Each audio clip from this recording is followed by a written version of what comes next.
4 দিনের সফরে লন্ডনের উদ্দেশ্যে ঢাকা ছাড়লেন প্রধান উপদেষ্টা ডক্টর মোহাম্মদ ইউনূস। বৈঠক হতে পারে তারেক রহমানের সাথে। থাইল্যান্ডে চিকিৎসা শেষে ফিরেছেন সাবেক রাষ্ট্রপতি আব্দুল হামিদ। ওয়ারেন্ট নেই বলে গ্রেফতার করা হয়নি বললেন স্বরাষ্ট্র উপদেষ্টা। ঢাকা দক্ষিণে কোরবানির বর্জ্য অপসারণের কাজ সমাপ্ত। চলমান উত্তরে 3.5 লাখের বেশি চামড়া জমা পড়েছে সাভারের ট্যানারিতে। দেখছিলেন ক্রাউন সিমেন্ট সংবাদ শিরোনাম। এবারে বিস্তারিত। 4 দিনের সফরে লন্ডনের উদ্দেশ্যে ঢাকা ছেড়েছেন অন্তর্বর্তীকালীন সরকারের প্রধান উপদেষ্টা অধ্যাপক মোহাম্মদ ইউনূস। সন্ধ্যা 7:30টায় প্রধান উপদেষ্টা ও তার সফর সঙ্গীদের নিয়ে এমিরেটস এয়ারলাইন্সের একটি ফ্লাইট হযরত শাহজালাল আন্তর্জাতিক বিমানবন্দর থেকে লন্ডনের উদ্দেশ্যে যাত্রা শুরু করে। বিশ্বব্যাপী গুরুত্বপূর্ণ অবদানের স্বীকৃতি স্বরূপ ডক্টর ইউনূসকে কিং চার্লস তৃতীয় হারমোনি অ্যাওয়ার্ড 2025-এর জন্য মনোনীত করেছেন রাজা তৃতীয় চার্লস। রাজার হাত থেকে এই পুরস্কার গ্রহণ করবেন তিনি। ব্রিটিশ প্রধানমন্ত্রী কিয়ার স্টারমারের সাথেও দ্বিপক্ষীয় বৈঠক করবেন প্রধান উপদেষ্টা। 11 June royal institute of international affairs Chatham হাউসে তার বিশেষ ভাষণ দেওয়ার কথা রয়েছে। এছাড়াও এই সফরে বিএনপির ভারপ্রাপ্ত চেয়ারম্যান তারেক রহমানের সাথে বৈঠক হতে পারে ডক্টর ইউনূসের। সফর শেষে 14 জুন প্রধান উপদেষ্টার দেশে ফেরার কথা রয়েছে।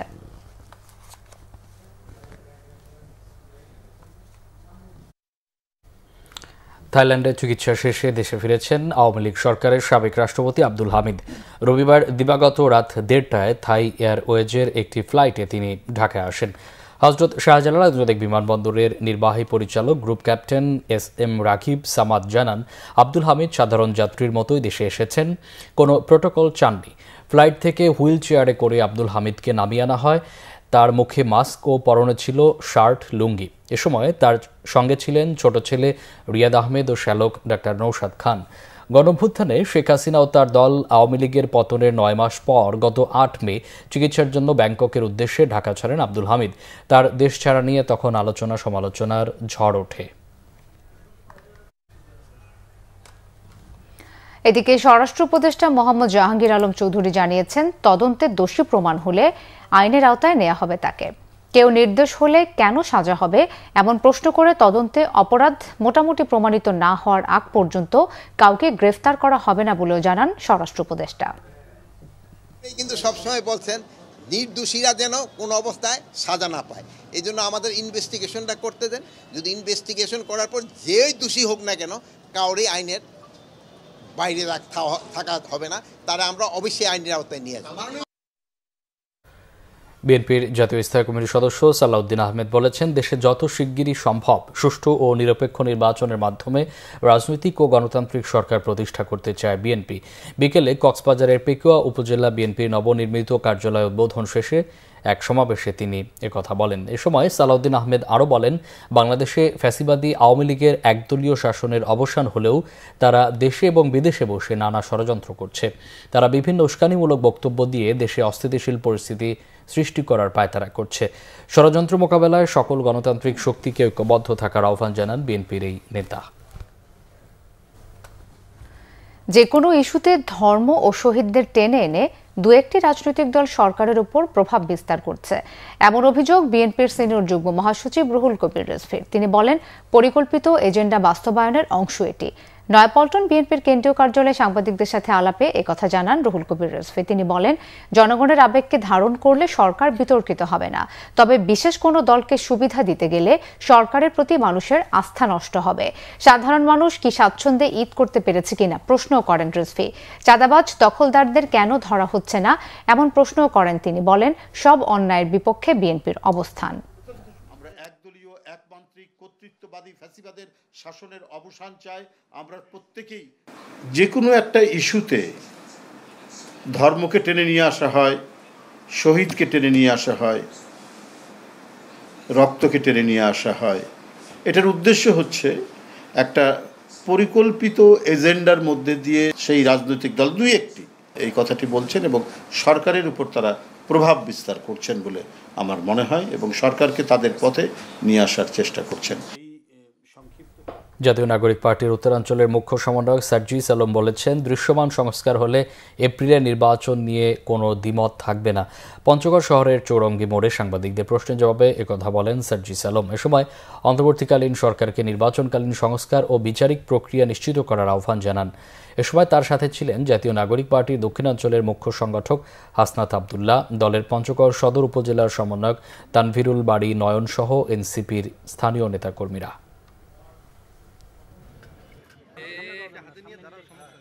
দৃশ্যমান বিচারিক প্রক্রিয়া, এই বিচারিক প্রক্রিয়াটি আমরা দেখতে পাই মৌলিক সংস্কারগুলো আমাদের সামনে দৃশ্যমান হয় এবং নির্বাচনকালীন কিছু সংস্কার প্রয়োজন রয়েছে বিচার বিভাগের, আইন শৃঙ্খলা রক্ষাকারী বাহিনীর, নির্বাচন কমিশনের।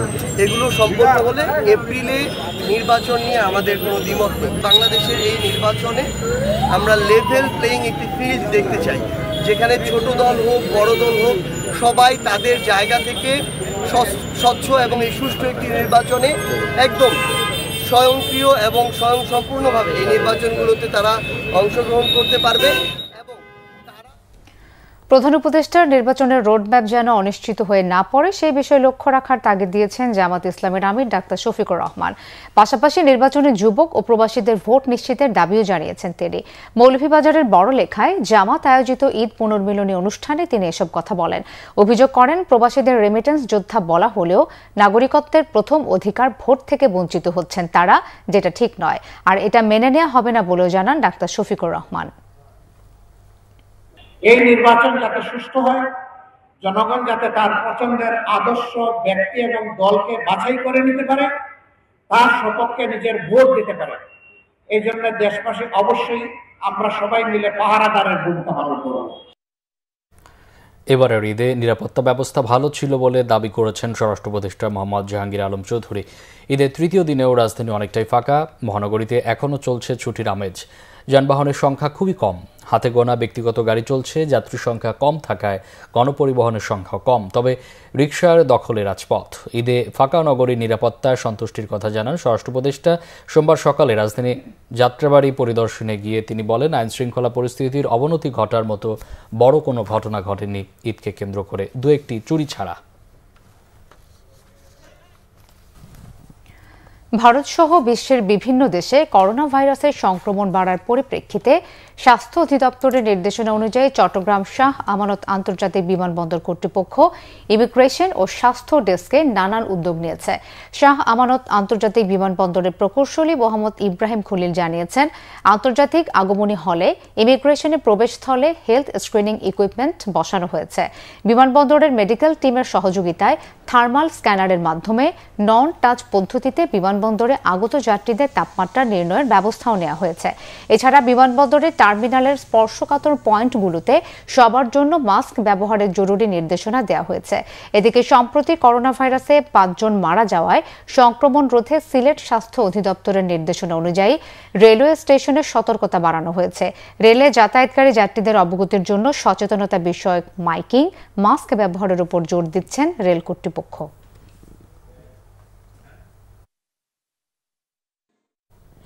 এবারের ঈদে ঢাকা দক্ষিণ সিটি কর্পোরেশন ৩১,২৬৬ টন কোরবানির পশুর বর্জ্য অপসারণ করেছে, আর উত্তর সিটি ২০,৮৮৯ টন। কোরবানির বর্জ্য অপসারণ নিয়ে আলাদা সংবাদ সম্মেলনে ঢাকার 2 সিটি কর্তৃপক্ষ এই তথ্য জানায়।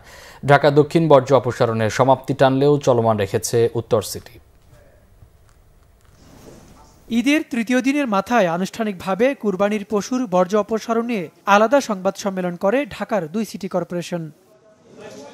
সোমবার বিকেলে ঢাকা ওয়াসা কার্যালয়ে সংবাদ সম্মেলনে ঢাকা দক্ষিণ সিটির প্রশাসক জানান, ঈদের 3 দিনে মোট 1,66,788টি পশু কুরবানি হয়েছে, আর কুরবানির বর্জ্য অপসারণে দক্ষিণ সিটিতে 12,853 জন কর্মী কাজ করেছে।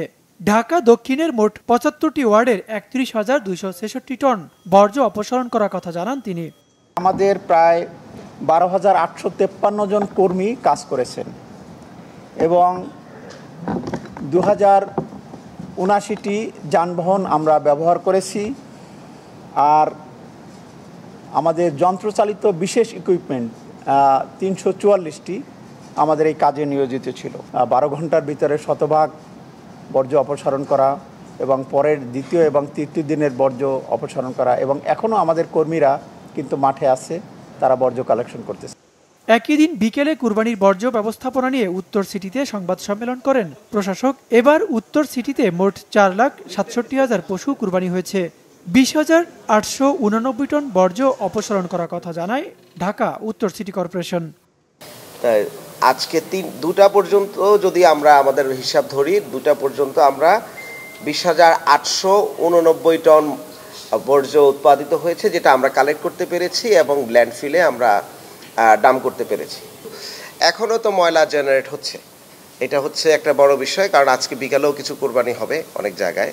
তো সেগুলো কোরবানি হলে আমরা সেগুলো কালেকশন করব। তো সুতরাং অফিসিয়ালি আমরা ভেবেছিলাম আজকে ময়লা কোরবানির বর্জ্য অপসারণের আমরা সমাপ্তি ঘোষণা করব, কিন্তু সেটা আমরা কন্টিনিউ করব আমরা সমাপ্তি ঘোষণা না করে। কারণ হচ্ছে যে আমরা জনগণের সাথেও কথা বলে দেখেছি যে আপনারা এই যে পার্টিগুলোর মধ্যে মাংস বানানো হয় সেগুলো অনেকে কিন্তু রেখে দেন, 1-2 দিন পরেও সেগুলো ডাস্টবিনের মধ্যে কিন্তু পৌঁছান।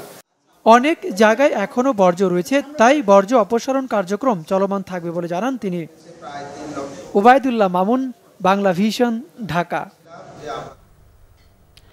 এবারের ঈদে ঢাকা দক্ষিণ সিটি কর্পোরেশন 31,266 টন কোরবানির পশুর বর্জ্য অপসারণ করেছে, আর উত্তর সিটি 20,889 টন। কোরবানির বর্জ্য অপসারণ নিয়ে আলাদা সংবাদ সম্মেলনে ঢাকার 2 সিটি কর্তৃপক্ষ এই তথ্য জানায়। সংবাদ সম্মেলনে সংস্থা দুটি জানায়, দক্ষিণ সিটি কর্পোরেশনে ঈদের 3 দিনে মোট 1,66,788টি পশু কোরবানি হয়েছে, যা থেকে কোরবানির বর্জ্য অপসারণে দক্ষিণ সিটিতে 12,853 জন কর্মী কাজ করেছে। আজ ও রাজধানীর বিভিন্ন জায়গায় কোরবানি হওয়ায় বর্জ্য অপসারণ কার্যক্রম চলমান রেখেছে ঢাকা উত্তর সিটি। ঢাকা দক্ষিণ বর্জ্য অপসারণের সমাপ্তি টানলেও চলমান রেখেছে উত্তর সিটি। সাভারের বিসিক শিল্পনগরী ট্যানারিতে এই পর্যন্ত 3.5 লাখেরও বেশি কোরবানির পশুর চামড়া এসেছে বলে জানিয়েছেন শিল্প মন্ত্রণালয়ের উপদেষ্টা আদিলুর রহমান।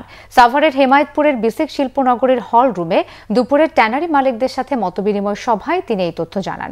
এছাড়া সারা দেশে আরও 7,50,000-এরও বেশি চামড়া রয়েছে, সেগুলো খুব শীঘ্রই ট্যানারি কারখানাতে নেওয়ার ব্যবস্থা করবে সরকার। উপদেষ্টা জানান, ট্যানারির কেন্দ্রীয় বর্জ্য শোধনাগার আধুনিক করার উদ্যোগ নিয়েছে অন্তর্বর্তীকালীন সরকার। পরে তিনি একটি ট্যানারির কাঁচা চামড়ার ব্যবস্থাপনা পরিদর্শন করেন। শিল্পের সক্ষমতাটা আমরা বাড়াতে চাই, কিন্তু যেন চামড়াটা নষ্ট না হয় সেটাও চেষ্টা করছি। এই জন্যই এই রপ্তানির প্রশ্নটা এসেছে। এটা আমরা দেখছি যে আমাদের এই শিল্পের সংরক্ষণের জন্য যা করা সম্ভব আমরা করব। এক সপ্তাহ পর থেকে কোরবানির চামড়া কেনা শুরু করবে বাংলাদেশ ট্যানার্স অ্যাসোসিয়েশন বিটিএ। এবার 80 লাখ পিস চামড়া সংগ্রহ হয়েছে বলে ধারণা সংগঠনটির। বাংলাদেশ ট্যানার্স অ্যাসোসিয়েশনের সভাপতি শাহিন আহমেদ জানিয়েছেন, 2,000 কোটি টাকা চাহিদার বিপরীতে ব্যাংক থেকে পাওয়া গেছে মাত্র 125 কোটি টাকা। এ কারণে অনেকে চামড়া কিনতে পারেননি, তার নেতিবাচক প্রভাব পড়েছে চামড়ার দামে। এদিকে কোরবানির প্রথম ও দ্বিতীয় দিনে সংগ্রহ করা সব চামড়ায় লবণ দিয়েছে ট্যানারি ও আড়তগুলো। সরকারি নির্দেশনায় 10 দিন পর্যন্ত ঢাকার বাইরে থেকে কোনো কাঁচা চামড়া রাজধানীতে ঢুকতে দেওয়া হচ্ছে না। এবার ঢাকায় লবণযুক্ত গরুর চামড়ার দাম নির্ধারণ ছিল সর্বনিম্ন 1,350 টাকা এবং ঢাকার বাইরে 1,150 টাকা। এই বছর 80 লাখ পিস পশুর চামড়া আপনার সংগ্রহ হবে। তো আমার মনে হয় যে এই বছর চামড়া আসলে নষ্ট হওয়ার আমাদের কাছে কোনো সংবাদ নেই। ট্যানারি মালিকরা কিন্তু আগামী 1 সপ্তাহ পর থেকে তাদের কেনাকাটা শুরু করবে। ওই সময় বাজারটা আপনার স্থিতিশীল হবে এবং যারা আপনার চামড়াটাকে যত্ন সহকারে আপনার প্রিজার্ভ করেছে তারা সঠিক মূল্যটাই পাবে। এবি পার্টির চেয়ারম্যান মুজিবুর রহমান মঞ্জু বলেছেন, নির্বাচনের সময় ঘোষণায় মিশ্র প্রতিক্রিয়ায় প্রমাণ করে সরকার এখনও নিরপেক্ষ। সোমবার বিকেলে রানীরহাটে ফেনী সদর উপজেলাস্থ কাজিরবাগ ইউনিয়ন এবি পার্টি আয়োজিত ঈদ পুনর্মিলনী অনুষ্ঠানে প্রধান অতিথির বক্তব্যে তিনি এসব কথা বলেন। এ সময় এবি পার্টির চেয়ারম্যান আরও বলেন, এতদিন আলোচনার বিষয়বস্তু ছিল নির্বাচনের সময় নিয়ে, আর এখন আলোচনা হচ্ছে নির্বাচনকালীন সুবিধা অসুবিধা নিয়ে। এভাবে ধীরে ধীরে তর্ক বিতর্ক ও অবিশ্বাস কমে আসবে এবং গণতন্ত্র পুনঃপ্রতিষ্ঠা সহ নতুন বন্দোবস্তের রাজনীতির জন্য ঐকমত্য প্রতিষ্ঠিত হবে বলেও তিনি আশাবাদ ব্যক্ত করেন। উৎসব মুখর পরিবেশে হয়ে গেল যশোর MM কলেজের হিসাব বিজ্ঞান বিভাগের অ্যালামনাই অ্যাসোসিয়েশনের পুনর্মিলনী অনুষ্ঠান। দিনটি উপলক্ষে বর্ণাঢ্য র্যালি, প্রয়াত শিক্ষক ও শিক্ষার্থীদের স্মরণে শোক প্রস্তাব, সাবেক শিক্ষকদের সম্মাননা সহ দিনভর নানা আয়োজন ছিল প্রতিষ্ঠানটিতে। সকাল 11টায় বর্ণাঢ্য র্যালির মধ্য দিয়ে অনুষ্ঠানের সূচনা হয়। হিসাব বিজ্ঞান বিভাগের শিক্ষক ও অ্যালামনাই শিক্ষার্থীরা অংশ নেন এতে। পুনর্মিলনী অনুষ্ঠানটি সাবেক শিক্ষার্থীদের মিলন মেলায় পরিণত হয়। দিনভর আনন্দে মেতে ওঠেন সাবেক সহপাঠীরা। পরস্পর ঈদের শুভেচ্ছা ও বিনিময় করেন তারা। আরো কিছু খবর নিয়ে এবার একটি ডেস্ক রিপোর্ট। জুলাই আন্দোলনে পুলিশের গুলিতে দৃষ্টি হারানো শরীয়তপুরের মুবিনের পাশে দাঁড়িয়েছেন বিএনপির ভারপ্রাপ্ত চেয়ারম্যান তারেক রহমান। তার নির্দেশে বিএনপি স্বাস্থ্য বিষয়ক সম্পাদক ডক্টর মোহাম্মদ রফিকুল ইসলাম শরীয়তপুর মুবিনের গ্রামের বাড়িতে যান। সেখানে তিনি তারেক রহমানের পক্ষ থেকে ঈদের শুভেচ্ছা ও আর্থিক সহায়তা পৌঁছে দেন। বিএনপির যুগ্ম মহাসচিব সৈয়দ ইমরান সালেহ প্রিন্স বলেছেন, একতরফাভাবে এপ্রিলে নির্বাচনের টাইমলাইন নির্ধারণ করে প্রধান উপদেষ্টা নতুন করে রাজনৈতিক সংকট ঘনীভূত করেছেন। দুপুরে ময়মনসিংহের ডাকবাংলো চত্বরে ঈদ পুনর্মিলনী অনুষ্ঠানের বক্তব্যে তিনি একথা বলেন। ঈদ উপলক্ষে চট্টগ্রামের মিরেশ্বরাই উপজেলা ও পৌরসভা বিএনপির অঙ্গ ও সহযোগী সংগঠনের পক্ষ থেকে শুভেচ্ছা বিনিময় অনুষ্ঠান হয়েছে। প্রধান অতিথি ছিলেন জেবেট কেন্দ্রীয় কমিটির সভাপতি ইঞ্জিনিয়ার ফখরুল আলম। চট্টগ্রাম জেলা জেবেট সভাপতি ইঞ্জিনিয়ার সোহেল রানা সভাপতিতে অনুষ্ঠানে বক্তব্য রাখেন মনিরুল ইসলাম, ইকবাল হোসেন মিঠু, আজম উদ্দিন ও নাসির উদ্দিন। নরসিংদীতে প্রথমবারের মতো খুদে দৌড়বিদদের ম্যারাথন দৌড় প্রতিযোগিতা হয়েছে। প্রতিযোগিতার উদ্বোধন করেন উপজেলা নির্বাহী কর্মকর্তা মাসুদ রানা। আরও উপস্থিত ছিলেন রায়পুরা প্রেস ক্লাবের সভাপতি ফরিদ উদ্দিন, আয়োজন কমিটির প্রধান সবুজ শিকদার সহ অন্যরা। Bangla vision news desk. এবারের ঈদের ছুটিতে ঢাকায় থেকে যারা খুঁজছেন ভিন্ন রকম বিনোদন, তাদের জন্য দারুণ এক গন্তব্য হয়ে উঠেছে বিমান বাহিনী জাদুঘর। শিশু থেকে বড় সব বয়সী দর্শনার্থীর জন্য রয়েছে রাইড, লাইভ মিউজিক, থিয়েটার আর নানা আকর্ষণীয় আয়োজন। নিরাপদ ও স্বাচ্ছন্দ্য পরিবেশে পরিবার নিয়ে কাটানোর পাশাপাশি সুযোগ রয়েছে ইতিহাস ঐতিহ্যকে জানার। শুভ ইসলামের রিপোর্ট। আগারগাঁওয়ে বাংলাদেশ বিমান বাহিনী জাদুঘর। এখানে আছে নানা ধরনের ৩০টির মতো রাইড। আরও বেশ কিছু নতুন রাইড যুক্ত করার কাজ চলছে। বেস ক্যাম্পে শূন্যে ভাষার রোমাঞ্চকর এই অনুভূতি, কিংবা শিশুদের কার ফাইটিং এর অভিজ্ঞতা। এর সাথে রয়েছে নিরাপদে ট্রেন চালানোর এই ট্র্যাক। সব মিলিয়ে শিশুরা হারিয়ে যাবে বিনোদনের অন্যরকম এক জগতে। বিমান বাহিনীর জাদুঘর, আমি প্লেনটাই দেখেছি, হেলিকপ্টার দেখবো, আরো অনেক কিছু দেখবো। ট্রেন দেখছি, জেঞ্জার দেখছি, ব্রেক ডান্স দেখছি, অনেক কিছুই দেখেছি। এমনি আমারও অনেক ভালো লাগে, আমি অনেকবার এখানে আগে অনেক আসছি। শুধু কি তাই, ঝর্ণায় শিশুদের খেলাধুলা ছাড়াও আছে বাহারি সব দোলনায় দোল খাওয়ার বন্দোবস্ত। খুবই ভালো লাগছে। এখন পর্যন্ত জিপ লাইন করেছি বেস ক্যাম্পে, নতুন রাইড হয়েছে, জিপ লাইনে উঠেছি। তবে ব্রেক ড্যান্সের কথা না বললেই নয়। দুর্দান্ত এই ইভেন্ট নজর কেড়েছে সবার। এর বাইরে রূপকথা আর হরর দুনিয়া ঘুরে আসতে চাইলে আছে 7D মুভি থিয়েটার। এসব দেখতে দেখতে একঘেয়েমি চলে আসলে আছে লাইভ গান শোনার সুযোগ। শুধু শিশুরা নয়, বড়রাও নানান ইভেন্টে অংশ নিতে পারবেন এখানে। এই যেমন নারীরা মনের আনন্দে শূন্যে ওড়ালেন শাড়ির আঁচল, অথবা ট্রেন যাত্রায় হারিয়ে গেলেন ছোটবেলায়। চাইলে ওয়াটার বোটে চড়ে ঘুরে বেড়ানো যাবে মনোরম লেকে। এখানে বাচ্চাদের খেলার জন্য অনেক ভালো একটা অপশন আছে। সেখানে আমরা বাচ্চাদেরকে আনলাম, কিছু রাইডে উঠালাম। এই জাদুঘরে অনেক কিছুই জানার আছে, দেখার আছে। বাচ্চা কাচ্চারা একটা বড় খেলার মাঠ পাচ্ছে, কিছু ডিফেন্সিভ এক্সক্লুসিভ প্লেন যেটা ওরা দেখতে চায়, নর্মালি প্লেন, হেলিকপ্টার, এই টাইপের জিনিস, একটা ফাঁকা মাঠ। এখানে রয়েছে বলাকা, ড্যাকোটা, অটার বিমান, এছাড়া MiG-21, Mi-8 helicopter, trainer T-37 বিমান সহ অন্যান্য বিমানে ওঠা ও দেখার সুযোগ। প্রাইম লোকেশন আর সহজে যাতায়াতযোগ্য হওয়ায় একটু অবসর পেলেই বিনোদন প্রেমীরা ভিড় জমান এই বিমান বাহিনী জাদুঘরে। সহজলভ্য, পাশাপাশি বিভিন্ন ধরনের আকর্ষণীয় রাইড থাকায় বিনোদন প্রেমীদের আকর্ষণের কেন্দ্রবিন্দুতে পরিণত হয়েছে এই বিমান বাহিনী জাদুঘর। এমনটি বলছেন এই ভ্রমণে আসা ব্যক্তিরা। শুভ ইসলাম, বাংলা ভিশন, ঢাকা। সংবাদ শেষ করব, তার আগে গ্রাউন্ড সেভের শিরোনামগুলো দেখে নিচ্ছে আরো একবার। 4 দিনের সফরে লন্ডনের উদ্দেশ্যে ঢাকা ছাড়লেন প্রধান উপদেষ্টা ডক্টর মোহাম্মদ ইউনূস। বৈঠক হতে পারে তারেক রহমানের সাথে। থাইল্যান্ডে চিকিৎসা শেষে ফিরেছেন সাবেক রাষ্ট্রপতি আব্দুল হামিদ। ওয়ারেন্ট নেই বলে গ্রেফতার করা হয়নি বললেন স্বরাষ্ট্র উপদেষ্টা। ঢাকা দক্ষিণে কোরবানির বর্জ্য অপসারণের কাজ সমাপ্ত, চলমান। উত্তরে 3.5 লাখেরও বেশি চামড়া জমা পড়েছে সাভারের ট্যানারিতে।